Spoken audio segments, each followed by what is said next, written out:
journey.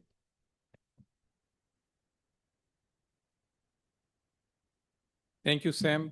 While we have not collaborated on the talking points, but I guess that it shows that the demand is so high that becomes a natural process.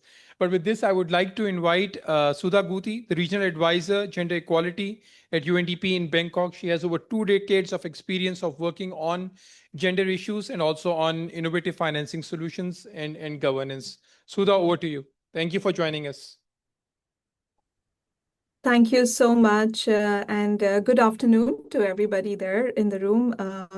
I would like to really begin by acknowledging and expressing our sincere appreciation to Mr. Abdul Aleem Ji, Secretary General of OICCI, for his leadership, for making today's event possible, and of also acknowledging our colleagues, the Res Rep of UNDP, and all distinguished participants in the room today, as well as our online colleagues joining from various parts of Asia Pacific and beyond. It is indeed a pleasure to join you all today. This is a really timely and strategic initiative that's placing gender equality at the core of what you're doing in Pakistan, and we're really very happy to be part of this journey. Just to also, I think, support our previous speakers and to give you a little bit of flavor across Asia Pacific, we're seeing that there's a growing recognition that economies that fail to really harness the full potential of women are facing slower growth, reduced innovation, and greater social fragmentation. For example, across Asia Pacific, we're seeing a significant gender gap in economic participation. Women's labor force participation, for instance, if you look at our region, it stands at 43% compared to 43% in women compared to 73% for men. And when we look at the percentages for South Asia, the percentage drops significantly for women. We also know that 3 in 5 employed women in our region, and especially in the South Asia region, are engaged in the informal sector with limited access to services. Just between 2015 and 2024, looking at also the corporate sector and the management figures, there we see that the share of women has risen from, say, 25% to 28%, but we also saw a sharp decline after 2022 post the pandemic. Another emerging area, especially in the area of digital and technology domains, also we're saying that women's representation remains strikingly low globally, but in particular in Asia Pacific.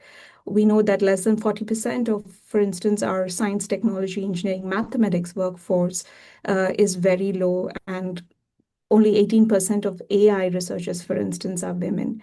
So with the onset of AI and the digital transformation, we also want to make sure that women and gender equality is at the center of this transformation. When we look at also the political and institutional representative, we know that our region is lagging behind, with women holding only 1 in 5 parliamentary seats. And especially also, I think, in a world shaped by climate change and geopolitical uncertainty, as all of the previous speakers have said, I think gender equality for us is really not just a compliance tool for the private sector, but really a competitive strategy that can move the needle when it comes to Pakistan. We're also seeing that with the private sector prioritizing gender equality globally more than before, we're seeing studies that are telling us that inclusive teams make better decisions 87% of the time, for instance. And the McKinsey studies are showing that with companies that have gender diversity on their executive teams are 21%, for instance, more likely to outperform or have better profitability. And my colleague Andrea will also give you a bit more flavor on what this is really looking like. We have several studies now that have proven, including the recent IFC study across 7 Asian countries, that has been comparing return on equity, where there's higher percentage of women on the boards, on how high that is compared to male-only boards. So I think there's enough and more evidence now for us to show that the private sector plays a really important role in positioning gender equality, in retaining talent, and this helps also in building a stronger brand loyalty. For us, the Gender Equality Seal for private sector, which is one of our 3 flagship products. We have Gender Equality Seal for country offices, UNDP offices, we have gender equality seal for public institutions, and we have gender equality seal for private sector. And this is led by UNDP since 2009, and it has become a flagship certification for us. And the private sector seal, for instance, is currently active in 23 countries across sectors from energy to manufacturing to transport. In 2024 alone, we had 161 companies across various regions that were awarded the seal, which is really a clear signal of private sector commitment in this domain. Just to give you a couple of examples to share what the proof of concept looks like, really, when we talk about the private sector seal. For instance, in Rwanda, our partnership with the central bank, a public institution, has triggered into a lot more collaboration with private banks and have significantly improved the number of women included in the financial economy, the number of thousands of women who are benefiting from using mobile money for the first time. Similarly, in Chile, with Codelco, the world's largest copper producer, we worked on the private seal, and this has really resulted in more inclusive teams, improved innovation, and it has also shown an improvement of their overall annual productivity by 7% by incorporating the private seal. Similarly, in Uruguay, at the National Port Authority, an institution where women had never worked in 4 decades, the private sector seal process led to a brilliant cultural transformation where today men and women collaborate effectively. And there are many more examples like that from across the globe that prove that gender equality at the center really drives not only financial inclusion, expands markets, but overall improves governance and risk management as well. So we're really delighted that Pakistan's private sector is embracing this, and we do hope that the UNDP Gender Equality Seal process really positions OICCI to bring in more private sector companies into this fold. And also, while Pakistan might be on the bottom of the Global Gender Index, it is the first country that is introducing the private sector seal in the Asia Pacific region. So we're really very excited to be working with you closely and setting this as a model for other private sector in other countries in the Asia Pacific region. With that, I'll hand it back to the team, and really thank you very much, and delighted to join on behalf of the UNDP Asia Pacific Regional Office in Bangkok. Thank you. Thank you, Sudha, for sharing the insights from the region and the work on gender seal. Here in Pakistan country office, and for colleagues, Pakistan country office was in bronze category for the gender seal. We transitioned to a silver, and now Nadia is aiming for gold. So hopefully many of you over here next time when we come and we've done the seal process, we will be able to say how many private sector companies are in bronze, silver, and gold. But thank you for sharing this. We will see how we can leverage gender equality seal for the public sector. I think with the SDGs Plus program, we have quite an interface with the government, and we will learn a bit more on that. With this, now we will transition to a few testimonials that we have from the one from South America. We have our colleague Nova Blanco from Enel, an energy company in Colombia, who have implemented the seal, and she's sharing their experience with us. Hi everyone, how are you? My name is Mabel Novoa Blanco from People and Organization team here at Enel Colombia, and today I'm super excited to share with you how linking our corporate strategy with gender lens through the Gender Equality Seal has become a significant milestone in our company and of course our country Colombia. Think about equal opportunities for both women and men, not only women. When we started this journey back at 2014, like more than 10 years ago, our baseline was clear. 28% of our workers were women, 22% held leadership roles, and only 10% of managerial positions had a woman identified as a potential successor. So those are really significant numbers for us at the time. This diagnosis didn't come from a feeling that we had any gap to fix. Actually, as a company, we believe that we didn't have a major challenge regarding gender equality, but that was an invitation from the UNDP and Colombia's Ministry of Labor that led a pilot for corporate certification focused on gender opportunities that helped us to start this journey and let us do a formal assessment on how we went at the time. We didn't expect actually results different from our perception. That was that we never had a gender gap. And that is precisely where this path began for us. We started diagnosis, and the results that we had combined with the reality of an historically male dominated sector, that is the electrical one, with low female participation in technical role and decision making position, show us the importance of acting not only with a method but also to review data and visible leadership commitment that help us through this journey. From there, we started, and with the support of the Gender Equality Seal, we began by working in 8 dimensions that were areas where we needed to focus first in order to start to work on these gaps and to understand where we stood and to implement affirmative actions that would move our culture and behaviors towards that gender goal. So, for example, one process was the recruiting one. And in recruiting, we set a goal of at least 50% of women in long list. We adopt also a gender neutral language, not only in job posts for external people, but also in our internal job post. We created a bias free interview guide for leaders in order to help them with the interviews and not asking questions with biases, with familiar and personal topics that wouldn't matter at the moment of putting their talent in their job. And also we strengthen actions of women into STEM careers. As I was mentioned, we couldn't find a lot of women talented in the job in the technical jobs that we were offering. For actually the process of promotion and development, we ensured that 50% of our succession plans included women. And we spanned development actions as coaching, mentoring, and shadowing to accelerate the growth that they will have in the company.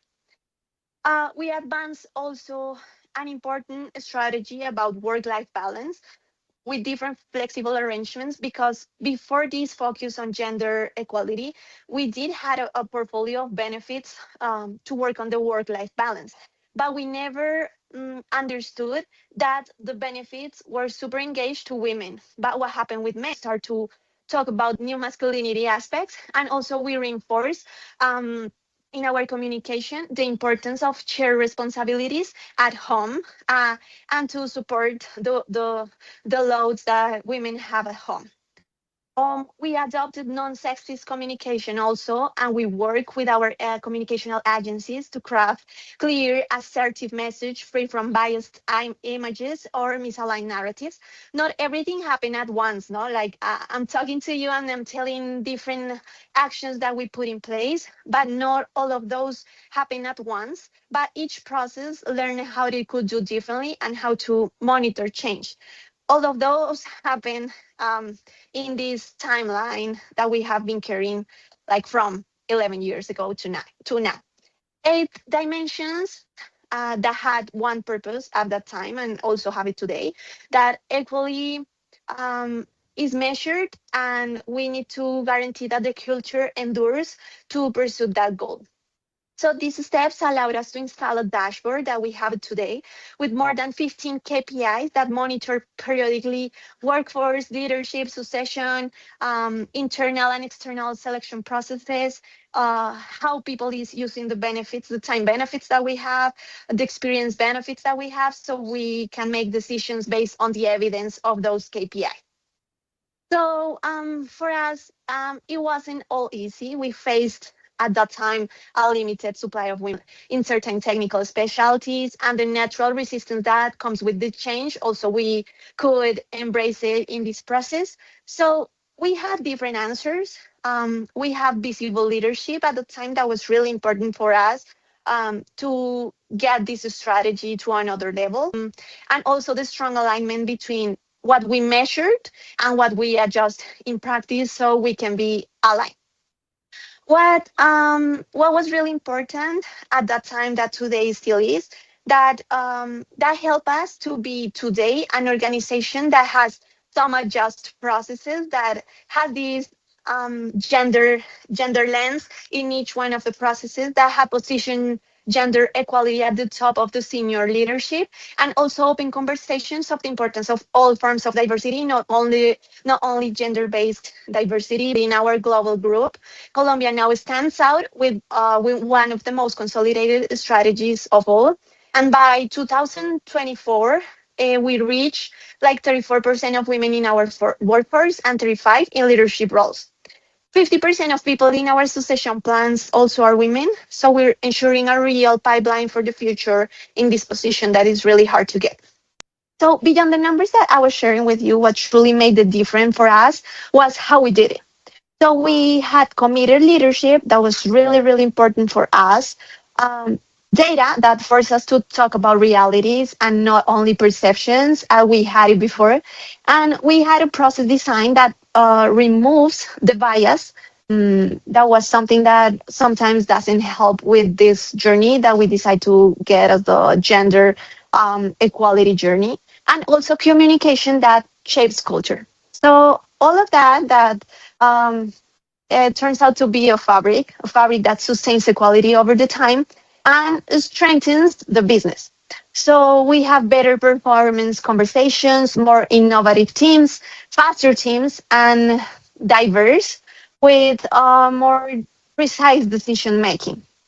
So for us today, the gender equality seal is not only a plaque on our wall, it opened the door to a way of manage talent differently with rigor and humanity. And we will keep measuring, we will keep correcting and scaling what works. So because of gender equality does not compete with business goals is because it powers them. And when conditions are fair for every person to deploy their talent, the organization becomes smarter, safer, and more sustainable. So that's the seal for us. So thank you very much for the invitation that we get as Enel Colombia.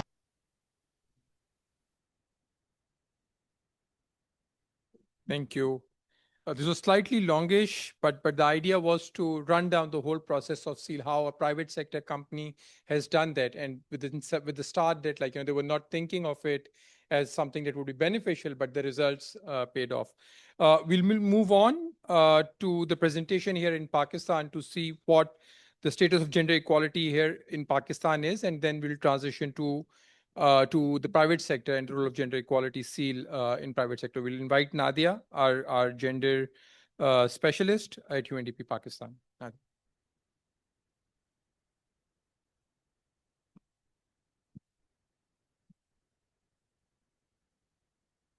Good afternoon, everyone. So every economy tells a story, not just of what it produces, but also who participates in that process of production. And in Pakistan, that story remains incomplete. Please, next slide. Excellent.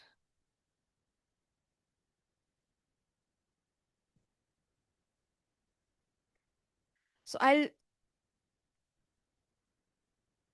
thank you so much. So I'll just run you through some of the very basic stats, not go into too many details.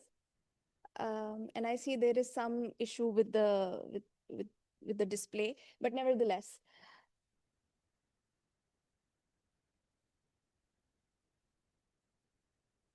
Yeah. So across villages and across cities, women are in the fields and shops and industries and manufacturing plants, powering communities. Yet much of their work is still invisible and unpaid. Pakistan ranks, as Sam mentioned, it ranks at the bottom of the World Economic Forum's ranking on gender. But what is little known is that it is also the lowest in the economic participation, which is 0.34%, and the lowest in South Asia, and also, of course, across the world as well. And this is not just a matter of equity, it is also a question of economic survival and competitiveness. Every woman who's excluded is lost innovation, and every woman who's not part of the industry or any formal company is lost business and profit.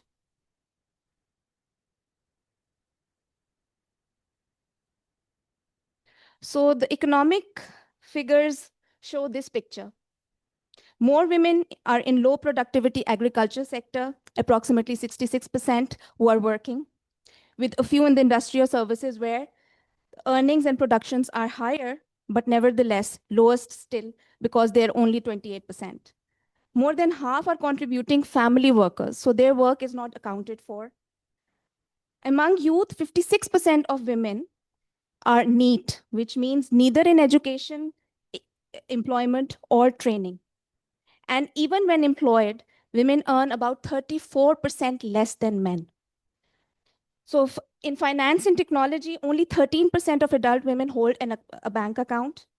And state banking, and this is despite the fact that state banks banking on equality framework now mandates 20% women in financial sector deployment.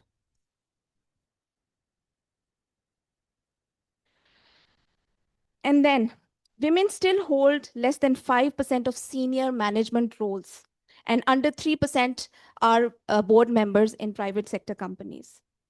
These figures reveal not a lack of ability, but a lack of system.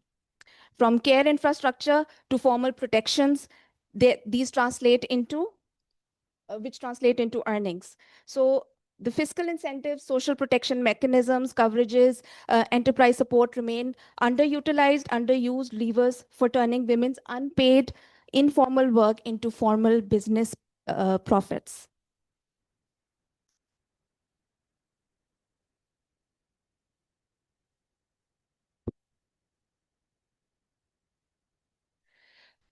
So Pakistan next leap depends on how its business turn inclusion into innovation. From banks that drive access to finance to telecom firms connecting millions to the energy and manufacturing sectors that keep the country running, the private sector is our best bet when it comes to powering our economy.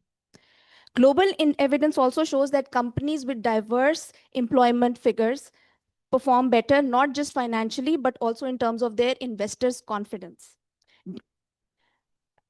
Digitally, Pakistan's mobile internet gender gap shrank from 38% to 25% in 2024, adding about 8 million female users. And in the same time period, we also witnessed that digital payments made through mobile banking apps and internet banking portals saw a 62% increase in transaction, while the value of these transactions rose by 74%. For setting new development policy and business objectives, both policy and private sector leadership in Pakistan should ask themselves this one question: how many of these transactions are actually made by women? UNDP's NHDR, which is the National Human Development Report, found that 61% of Pakistani women reported having mobile wallets at their primary banking account. And we also know that traditionally, conventionally, only 3% women made transactions through traditional banking channels. So imagine the increase. 61% women now purport mobile wallets as their primary banking account. This also shows a major trend in terms of Pakistan's digital banking potential, which has not only just increased tremendously, but also shows that women are now commanding a major share and market in the economic and business opportunity sectors. The rise of fintech solutions aimed at enhancing financial inclusion, include mobile banking and digital payments, are the moonshot initiatives for the global south. And we are at that cusp where we are we have the opportunity to harness them or lose the momentum. So closing the gap demands structural solutions. Apprenticeships that bring women into technology roles, technical roles, transport systems. We were talking this morning about how manufacturing industries can leverage this momentum and utilize women's potential or lose it, or include childcare options in their for their women employees, contractor diversity clauses, etc. So these are the key enablers, specifically in three specific sectors: workplace systems, which range from childcare support and also transportation, etc.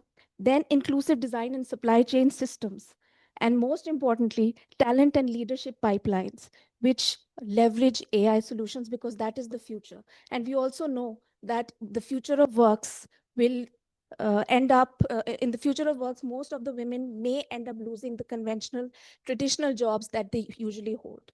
So at this point, I will just end by simply saying that Pakistan does not just lack potential, it needs systems that reward participation. And closing gender gap is not just a social imperative like everyone else has said so, but it has the potential of adding 91 billion annually to our GDP, which is a World Bank figure. Thank you.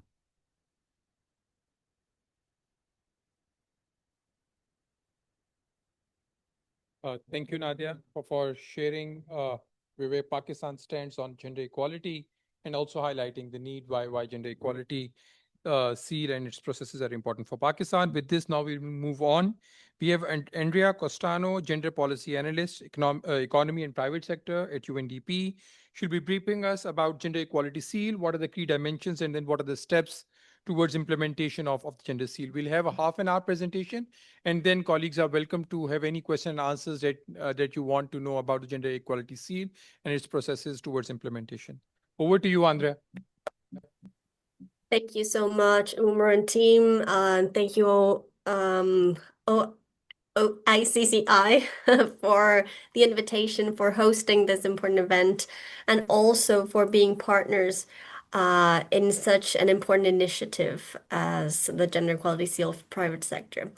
I'm here to talk a little bit about our experience in terms of implementing the Gender Equality Seal in different regions. This is an initiative that started in Latin America and the Caribbean in 2009. So that's why you're listening to so many South American accents today and in the companies that we're presenting. But before talking about the seal, I wanted just to share a couple of slides regarding the context and the data and also the business case of gender equality, even though a lot of the first starting sessions did speak about gender equality as a business case and as an intelligent and smart decision. So I might run fast through some slides, but do let me know if you want me to stop again. The first thing that we have to understand in the way and the world in which we are working on and we're standing is that we are currently, and since COVID happened, we saw the first historical regression in terms of human development. We have been measuring human development for the last 35 years, and COVID was the first time in which that human development index decreased substantially. And we thought, okay, maybe afterwards, with the recovery processes, with the recovery politics, this is going to hop on and we're going to continue the development trajectory. But it didn't happen. Actually, yes, it started climbing up again. But the records show us that 2024 were the highest development index levels that we've lived, but is still lower than what we were if we're going to have according to that first trajectory that we were in. And also the progression of human development between countries has been quite uneven. And one thing that Sudha mentioned regarding what is it that is now fueling our economy has to do with AI, rapid AI increase, and those pathways that led to development previously, which were inclusion of labor market in manufacturing or export to international markets. Those pathways are now narrowing. So we have to reinvent the way that we are pushing for development. And it is true that this COVID showed an exodus of women from the labor market. That was very important. And afterwards, we haven't seen the inclusion of these women into the labor market as we were seeing previously. So we need to understand also that there are structural barriers that are persistent.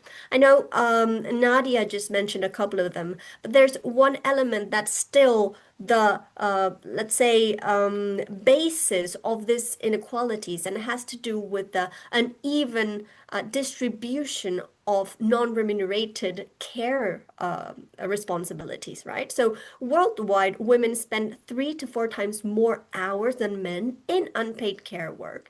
And right now, there is a global consensus about the fact that this has to be redistributed, not only visibilized, not only quantified, but also addressed within public policy as a co-responsibility issue in which private sector has also a role to play.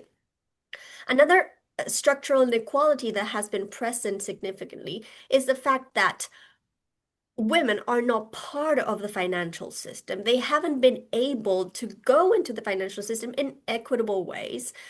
There's a number that is actually quite impressive that tells us that if we add up all the women that do not have access to financial inclusion, they would make up the third largest country in the world. So we're not talking about including a little niche of the market. We're talking about the third largest country in the world. It's a huge opportunity to actually get moving in terms of get moving our economy and increase our productivity and potentialize job inclusion.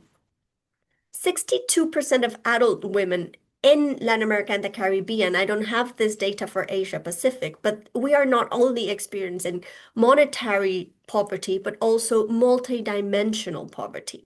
So when we narrow our vision of what's going on with women and men in terms of GDP, in terms of monetary things, yes, we have a financial exclusion of women, but also what are the conditions in which our society is living? And if we broaden this framework of analysis up to multidimensional poverty, including access to services, including access to natural resources, including, of course, quality services in terms of care, we see that poverty rates increases substantially. So how can we tackle these issues of increased feminization of poverty and less access to financial and digital resources, as well as other elements regarding what women face inside the labor market, right? Because we're talking here, okay, women have more non-remunerated responsibilities, so they stay out of the labor force. But what happens when women come into the labor force? They actually also face structural barriers, such as what we call horizontal segregation, which Enel was talking about, right? So there are certain sectors that are predominantly masculine and they continue being masculinized. And there are also certain sectors that are predominantly feminine. So how do we balance this in a way that everyone has access and everyone has capacities to be able to be included in this tractor sectors of our new economic landscape? We also face wage gaps, right? Salary gaps, and limited access to decision-making positions, as well as significant situations of gender-based violence. So all of these elements are the ones that we're trying to address from within the gender equality seal structure. I'll talk about the dimensions in the next couple of slides. But the basic message is when we need to accelerate the gender gap closure, especially in the economic participation and Andrea? opportunity. Yeah. Yes? May just come in for a second. If we can transition Absolutely. gradually to the slides where we're talking about the seal, so that the colleagues who are here in person would know a bit more about the seal in itself. Absolutely, we can do that. So the gender equality seal is a voluntary program. We have decided this program to be voluntary. Of course, it is structured within the legal frameworks and public policy frameworks of countries, but it is a voluntary program based on international standards of excellence that looks to recognize companies that are committed with the promotion of gender equality and women's empowerment in the workplace, right? We say that it is a flexible program because it recognizes that not everyone in the private sector is homogeneous. We understand that we're coming, especially in Pakistan, in a context in which gender equality in the private sector hasn't been dealt with 100%. But I'm sure that a lot of your companies have already touched the topic and have already done certain activities that you don't necessarily recognize as gender equality, but when studied with this gender lens, could tell us that you have advancements in gender equality. So there are different levels of maturity, and as such, we have this. The program will respond to those specific needs of each company and strengthen those elements that need to be strengthened in a specific sector and in a specific size of company, for example. This program, as most of the certification programs, have and require the commitment of the highest level within the company. Why is this? It's not only because we're going to implement a certification. It is because it entails a cultural transformation, and transformation that has to do with processes and with standards and the way that we're working. You're not going to do anything different, anything additional. It is what you're already doing. How are we analyzing, and how are we actually putting what we call the gender lenses in our daily life within the company? And the companies, of course, will receive a an international certification with different levels. So what we try to seek here, what I was saying, is more than a seal itself, is to transform corporate DNA into a gender equality and women's empowerment machine for the achievement of sustainable development, of course, always looking towards profitability for the company itself and for the labor market. So what we do is we try to align different purposes, like the reduction of gender gaps in the labor force, prevention of gender-based violence, promoting shared co-responsibility, and not only within the company, but also with the framework of action that the company has, transforming also value chains and promoting finances for gender equality. As I was mentioning, we're not only going to look in terms what the operational systems of the company are. We do start with an important diagnosis that will shed light in terms of what's going on in the people sphere of the company, then what happens with our processes and what happens with our products and services. Are these processes and products and services actually transforming the way that we conceive gender roles within our society? And we promote normative transformations within the organization, but also operational and cultural transformations. We are absolutely conscious that this is not a once in a lifetime process. This is a long-term, non-linear process, and it requires continuous cycles of improvement. We work in this dimensions specifically with a APDE cycle that starts with the high level commitment from the company. So it is the CEO or the board of directors that decides, yes, we're going to go through this culture transformation, this structural transformation. We create a gender equality diagnosis that will tell us what are the gender gaps that the companies have in terms of pay gaps, in terms of participation of women in leadership positions, also in terms of the initiatives that we have to balance work, to have work-life balance and to have a co-responsibility in terms of care, and to encourage women's and men's participation in historically segregated positions. So it's not only incorporating women into male traditional positions, but also incorporating men into female led sectors or positions in order to get that balance and that innovation of different perspectives in decision making within the organization. And of course, eradicate gender-based violence in the workplace and promote a non-sexist and inclusive communication, as well as have this lens of what's going on with our value chains, if the people that we're hiring have a gender perspective, and if our products or services are actually listening to the real needs of women within our Pakistani market. After this diagnosis, you're going to see what the specific gaps are and create an action plan to close those gender gaps. This will have, and it will entail a process and a long timing of transformation, implementing this action plan, and then you can come to the evaluation. There are diverse sources of information for this gender equality diagnosis that have to do with our current numbers. We have an online platform and we leverage on technology to homogenize the methodology that we implement globally.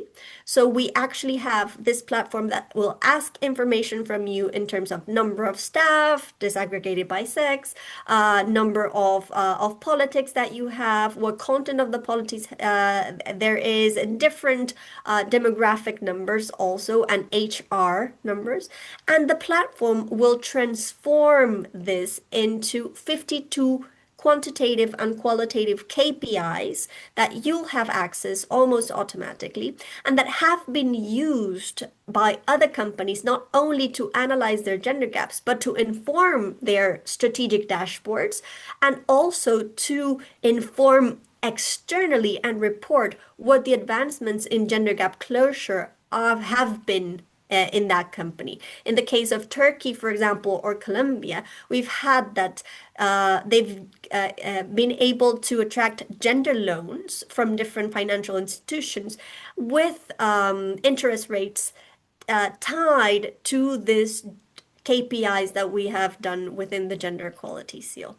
We also ask for some documentation evidences that are part of the diagnosis, and in the case of specific sectors like the financial sector, we have particular tools that will allow us to perform, for example, financial portfolio analysis that feeds on data about composition of assets, liabilities, complementary services, and it will allow us to do a strategic analysis of the company's products in that specific sector. So as I was saying, there's 5 different phases. You start with a commitment, you do the gender equality diagnosis, you create your action plan to reduce those gender gaps identified in the diagnosis, and then you go into an external evaluation. This external evaluation will be held by an expert, global expert in terms of gender equality in private sector, in particular the sector that the company belongs to, and it can obtain recognition that will vary in terms of levels depending on the compliance of the requirements that are established at the gender equality seal. You're going to ask, how long does this take? Because we've said this is a long-term process. It requires continuous improvement cycles. And yes, it is a long-term process, but it has been, let's say, packaged for it to last between 9 to 24 months. And why do we have this process? It depends a lot on the maturity of the gender equality management that the company has. So as I said, their companies are very mature in terms of gender equality. They've already worked on this, but then there are companies that we have to start from scratch. So the process will be approximately 9 to 24 months, starting with the gender equality committee and the rest of the steps that I already mentioned. However, if the company is effectively mature in the process, has already been part of other initiatives that work with gender equality, have already a gender equality committee, a policy, etc., then we could check about for a fast track that can result in an intervention of 6 months. Normally, I'd say 24 months is a good time to go into the company, see the numbers, understand the dynamics, and with easy pace, incorporate those elements that Enno was mentioning, right? We thought we didn't have anything, but when we saw the numbers, then we understand that this has to be a slow-paced process of changes in our procedures and of cultural transformation. Currently, we have been since 2009, 2010, certifying more than 1,900 companies, especially in Latin America and the Caribbean, but now present in other regions of the world. actively 23 countries are being part of the community of a gender equality seal.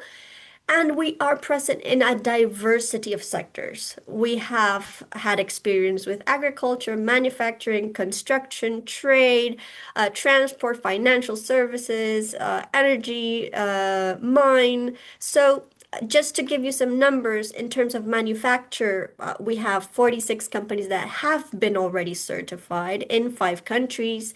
In the case of mines and quarries, electricity, gas, and water supply, we have 82 companies in 9 countries. And in the case of financial services, we have 40 private institutions. And here I make a little star because we also work with public financial institutions that have a direct let's say, link with private financial institutions because we want to transform the ecosystem more than the unit business itself. And we work with this program in 9 countries. I'm just going to give you a couple of numbers in terms of the impact. 18% of the companies that we have intervened up to now have a second information gathering or line of inputs, not the second cycle of the process. We do have the certification, and we have important closures in terms of recruitment, selection, absenteeism, internal and external communication, and still working very hard because only 43% of the companies have actually closed 100% their remuneration gaps and their composition gaps. But here's some numbers. I don't know, Umar, if I still have time to go through these numbers of impact, because Andrea, I saw you standing there. if we can wrap up, then we can open it up for question and answers. If colleagues over here have any questions for you to brief to respond to. Brilliant, brilliant. Just so here telling you a couple of numbers that some companies have actually seen in terms of impact. BHD Leon Bank in Dominican Republic has seen increase in women's in boards, in non-financial products for women, and in financial contribution of feminine clients. Limac and Cementos Argos were the 2 companies that I was mentioning before. They actually tied loans from different private sector financial institutions and public sector with the gender equality KPIs that we develop and that we inform through the gender equality seal. So just here showing that it is going to be a transformational experience in processes, in culture, and also will facilitate this navigation of the new financial landscape with you. Thank you very much. And Thank you, Andrea. And just to mention, like, we're here in Pakistan, and in today we have representatives from financial institutions. We have people from the auto sector. We have people from the energy sector, electronics, medical. So it's a similar cohort you're mentioning that the UNDP has done this gender seal. So colleagues, if you can open up for a few questions and answers based on the presentation Andrea has given or your earlier experience with our briefings on gender equality. If you have any comments, we have colleagues who have been doing this globally and they could respond to it now. Of course, we will be interacting going forward, but with anything you want to ask, we are open for any questions.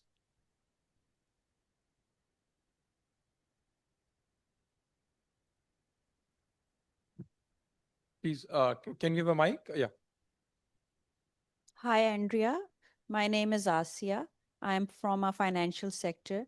So my question to you is that if we talk about financial sector, what is one thing that you feel really requires attention globally, and then how we can relate it to Pakistan as well? That will help us a lot. Hello. In terms of the transformation of financial institutions, you mean? Yeah.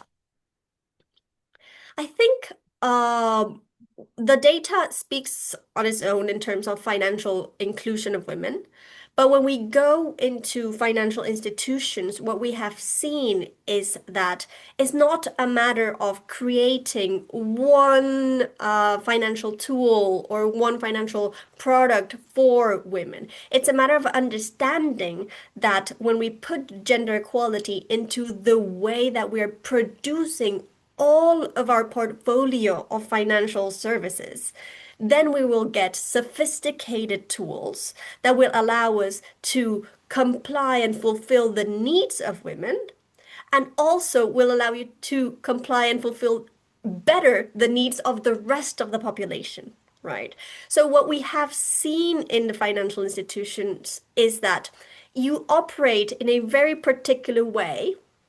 You not only have this internal vision that other sectors need to strengthen in terms of gender equality in their people management, in their HR processes, in their management of value chains, but you also have to understand what is going on in the ecosystem that you serve, right? And make sure that the people that are responsible for your financial products development have a clear understanding of why is it that we're doing this gender transformation and how to incorporate gender in each one of the steps of the production of the creation of financial products themselves. So right now, for example, we are working with 11 banks in 6 countries in Latin America, and we're actually having this very active community of practice that aligns those financial institutions with the, for example, MSMEs that they're serving, but also women in the community, but also men within important high businesses and large businesses, and multilateral actors, right? Trying to align all of these financial flows towards initiatives that have an important development impact for women, right? And seeing that this transformation will allow us to accelerate sustainable development as a whole. So one thing, gender lens in every phase of the development of financial products. And I think that is something that differs from the interventions that we need to do with other type of sectors. Thank you, Andrea. Do we have any other question, please, on the last?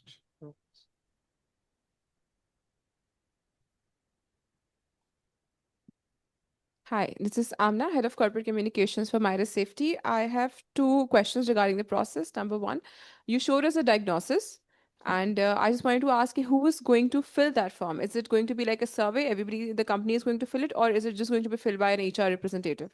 Number 2, once the gaps are identified, I know that we have to develop a plan. But as a company, we already have quite a lot of procedures and policies in place for gender diversity. So is that possible that we can get a bronze or a silver seal right away, and then we can work towards implementing a plan for getting the gold seal? Is that a possibility? I love your question and your intention to have a bronze seal as soon as possible. So yes, regarding first question, diagnosis. The diagnosis is composed of different tools. One thing is the quantitative tables, let's say, that have to be filled up by a focal point in the company, usually a focal point from HR or from the Gender Equality Committee if you have it, or the Sustainability Committee, etc. These are numbers that are going to be fed mainly by HR, but also by other parts of the company, other actors within the company. And then we have a survey that is going to be answered by workers. This survey can be automatically sent by UNDP platform. We have an IT meeting with your staff and make sure that this runs, let's say, smoothly so everyone can answer. We have a calculator for a minimum statistically representative sample, and both the quantitative data, the qualitative data from the perception of the staff, and then there's a third tool that's qualitative perception of the company itself, of the responsibles of the Gender Equality Committee. We triangulate this in order to create the 52 KPIs that you saw or that I showed in the Gender Equality Gap Report. This is the main thing. Afterwards, we can have a gender equality advisor contextualizing these indicators to the company's reality, because numbers and paper can say a lot, but when you actually understand the reality of the company, then you can contextualize these indicators with some deep dive interviews and some focus groups. And that's how we create the diagnosis. So we're going to have responsibles from your side, responsibles, answers from the staff, and also a gender equality advisor getting some data that has a qualitative nature. Second question regarding the gender equality seal as a bronze or silver.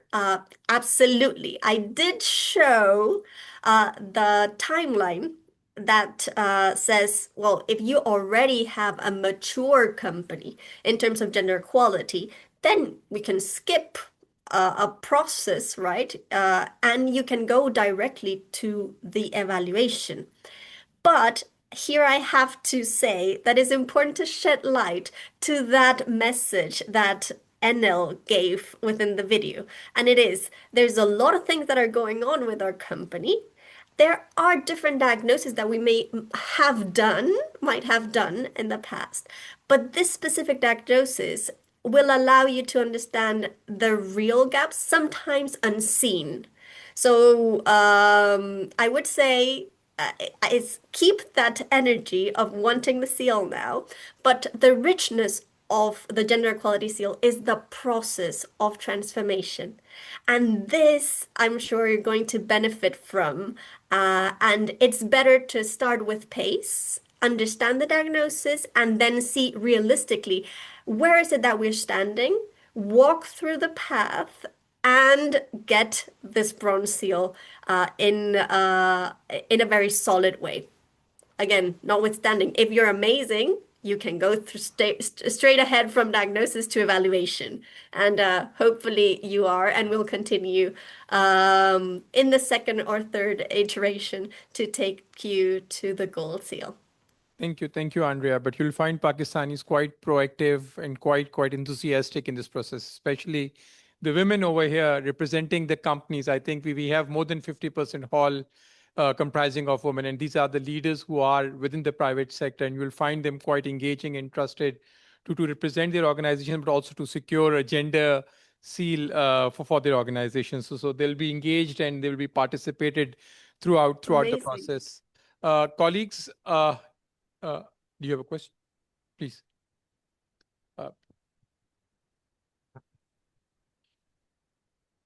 So, Andrea, because the timeline that we've suggested spans from 3 months till almost 24 months, and it's a long process. I understand that the process itself is very valuable, but do we have any milestones in between that can attract certain leverage for the companies so that they can look forward to one milestone to the other, and that makes the process easier also, and gets the company some dividends in the meanwhile as well?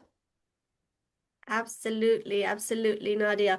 When we say each country has a different structure within the gender equality seal, because it depends on like national landscape and the arena of the private sector too. But what we tend to do is when we finish this gender equality diagnosis and we have an action plan on place, and we have the gender equality committee well structured, and the gender equality policy, then we say you receive a recognition because you're committed with gender equality, right? So that first recognition that we're going to get is not a certification, but it is a recognition of you are in the pathway and you have the commitment from your senior level, and from structurally, you have what it needs to continue closing those gender gaps and to actually speed up in your process towards gender equality. Right. So I think that is the first milestone that's important. I'm going to reiterate this information about the KPIs, and Enel also mentioned it, which is having those KPIs will actually improve and sophisticate the way that you are reporting. So what we have seen from companies is even before they have the gender equality seal, let's say stamped, they can actually use this data to inform their reporting, to go into international financial markets, to work with different suppliers, even to get some extra points in procurement processes. So it's quite interesting to see. It depends on the sector, it depends on the value chain, global value chain that you belong to, or national value chain that you belong to. But definitely, besides the recognition, that improvement and sophistication of data and reporting is going to be something that you're going to see firsthand in the first couple of months that you work with us. Thank you, Andrea. But just also to answer, like, as we go into the process, the information and the data that will be coming from would also contribute to the reporting the companies are doing to SECP, to Pakistan Stock Exchange, wherever they are registered. So it's the process, like, would have multiple milestones as we go into the process. If we have no further questions, I'll just take. There is one.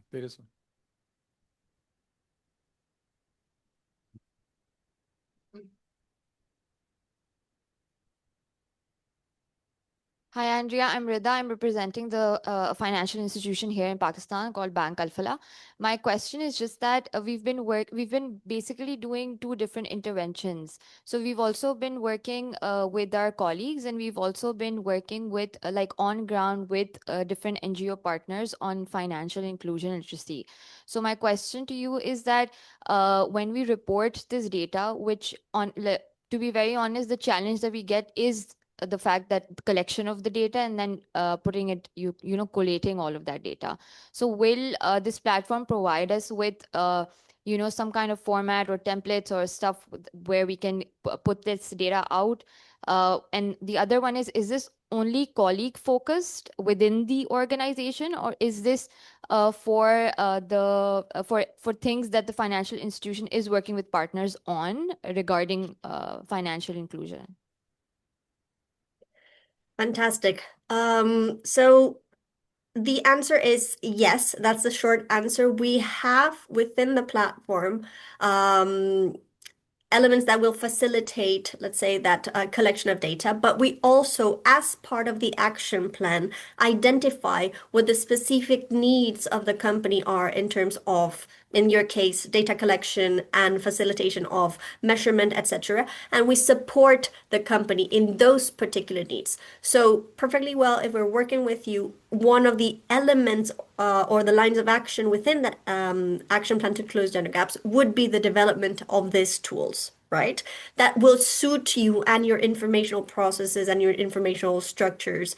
So we can do that. We have good practices from other financial institutions that have done it, so we can bring that to the table, but we can definitely support you tailoring something specifically for you. That's a short answer. Now, here I like to mention that the gender equality seal for private sector is one, but the way we work with financial institutions is very particular in the sense that we focus more in that work not only towards internal clients, but towards external clients. And we see one specific dimension that has to do with strategic alliances to impact the financial inclusion and financing of gender equality in the financial ecosystem. So that is, particularly in financial sector, we have this big emphasis in the outwards vision of an impact of gender equality through financial products. So we would definitely see that in detail. I showed you in the presentation that we have this diagnosis that I already spoke about. We have a platform to collect evidences to prove compliance with the standards that we have in the Gender Equality Seal, but we also have a very particular tool for financial sector that does a gender sensitive financial portfolio review. And it's quite heavy in terms of quantitative data, but it allows us to process and to understand what is the impact that you're having in gender equality through your financial portfolio. So I think this is quite detailed and will help you with your strategic alliances. Thank you, Andrea. I understand we've gone through the process. We will be going on further. Just to illustrate next steps in terms of the gender equality seal and its implementation here in Pakistan, we will now start a formal process of seeking expression of interest from private sector companies through the platform of OICCI. And once we have that expression of interest, we have an internal process within UNDP globally that we do this due diligence for private sector companies. And once we have that process, we will formally begin the gender seal process with the companies that will be part of this initiative. So with this, I would like to conclude the whole session. I would now like to invite Tajvi Saab for his remarks and to conclude the session. Apologies, Kashif Shafi Saab. So thank you everyone for joining us here. Thank you for the UNDP team for coming over to Karachi for this important session. And also thank you to our members who have joined us here online and in person. And I think the message in the room is very clear that gender equality is no more a CSR decoration. It is part of the strategy. It should be part of the company's strategy and competitive strategy. And I think the organizations who lower the gender gap, perform better, innovate better, they attract talent better, they attract investors better. So it's a business case.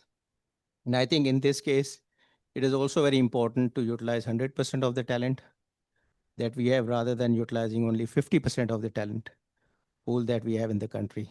So all the metrics go for this session. Now, UNDP Gender Seal is, I think, it's not a logo only, and I think it's a very serious certification. It has lots of steps, and I think many of you might have been doing individual trainings.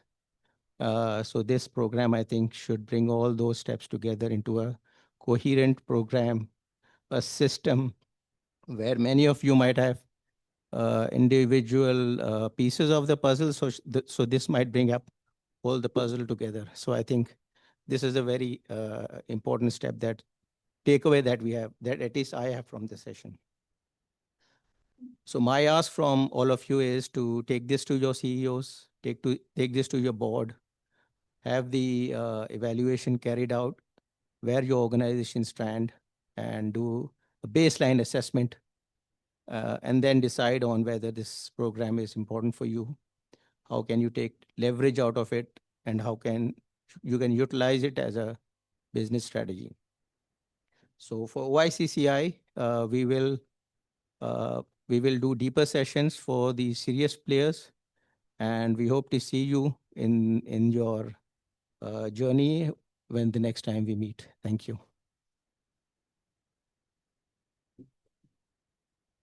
Thank you, Kashif Shafi Saab. With this, I would now also like to thank colleagues who were patiently online. Andrea, big thanks to you for your presentation. Sudha, thank you for joining us and introducing to the Gender Seal work. Shabano from UNDP Pakistan Country Office, who has been leading this initiative from UNDP side. And Nadia, of course, who have been like, the go-to person for gender, and not only like, doing that in Country Office Pakistan, now engaging with us to work with the private sector. And of course, thanks to all of you who are here. I hope the session was beneficial. We'll continue engaging with you, and soon we'll be in touch to announce the application process and then proceed further. We'll now have a group photo outside, and then we'll meet for refreshments. Thank you very much. Thank you. Thank you, colleagues. Thank you. Thank you. Have a lovely morning.